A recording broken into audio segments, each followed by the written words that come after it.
শখের তোলা ৮০ টাকা, এটাই বোধহয় তার প্রমাণ। জামাইকে কিছুদিন ধরে বলতেছি যে চাইনিজ খাবো বাইরে গিয়ে, কিন্তু সে বলেছে তার কোনো সময়ই নেই, খেতে হলে বাসায় খেতে হবে। তো কি আর করার, নিজের শখ নিজেই পূরণ করলাম। বেবি হওয়ার পর থেকে আমি ট্রাই করি বাসায় রান্না করতে, কারণ বেবিদের নিয়ে বাইরে যাওয়া অনেক কষ্ট হয়ে যায়। তাই ভাবলাম যে ভিডিওটা আপনাদের সাথে একটু শেয়ার করি।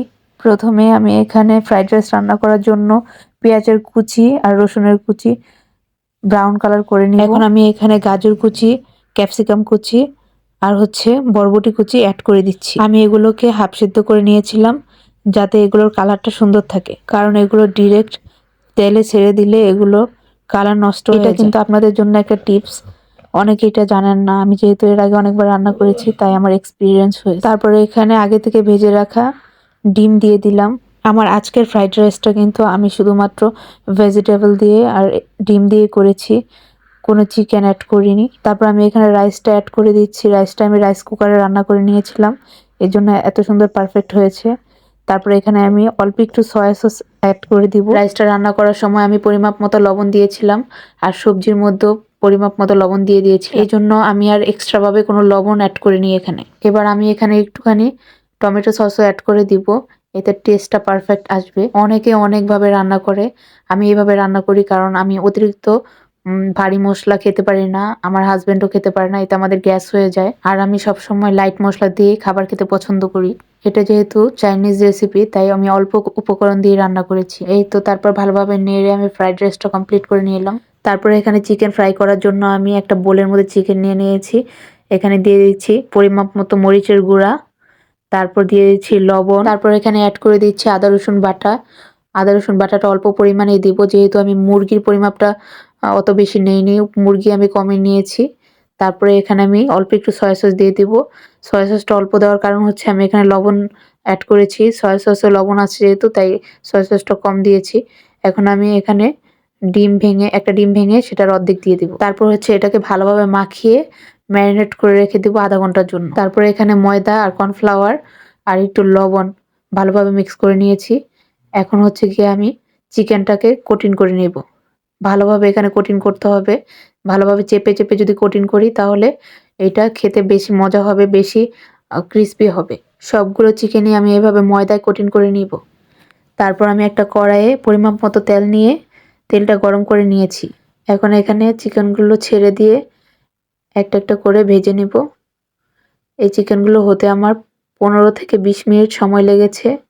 এভাবে আস্তে আস্তে করে সবগুলো চিকেন আমি ভেজে নেব।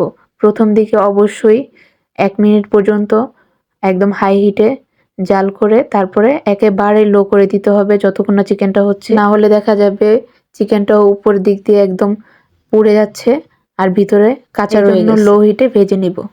এই তো আমার চিকেন ফ্রাইটাও রেডি হয়ে গেছে। এখানে আরো কয়েক পিস চিকেন ছিল, সেগুলো আমার হাজব্যান্ড আর আমার ছেলে খেয়েছে। এবার গিয়ে আমি চিলি চিকেন রান্না করার জন্য এখানে মুরগির ব্রেস্ট পিস নিয়ে নিয়েছি, একদম বোনলেস মাংসটাই লাগবে এটার জন্য।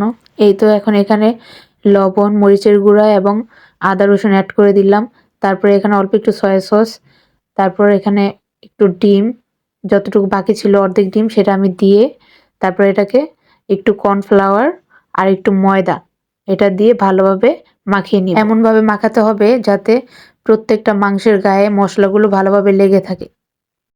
মাংসে মশলা মাখানো শেষ। আমি এখন একটা কড়াইয়ে তেল গরম করে মাংসগুলো এক এক করে দিয়ে ভেজে নেব। মাংসটাকে আমি এপিট ওপিট করে ভালোভাবে ভেজে নেব, অতিরিক্ত ভাজা যাবে না, তাহলে অনেক বেশি শক্ত হয়ে যাবে। এই তো এই পর্যায়ে মাংসটা ভাজা শেষ হয়ে গেছে।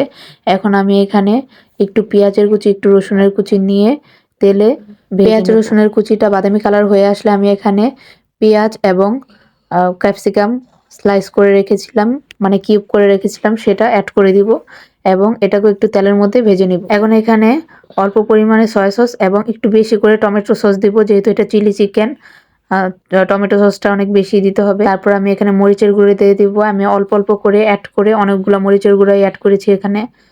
তারপর এখানে একটু লবণ দিয়ে দিব, যেহেতু সয়া সস দিয়েছি আর মাংসের মধ্যেও লবণ দেওয়া আছে এই জন্য আমি লবণটা কমই দিয়েছি। তারপর এখানে মাংসটাকে দিয়ে দিলাম একটু ভালোভাবে ভেজে।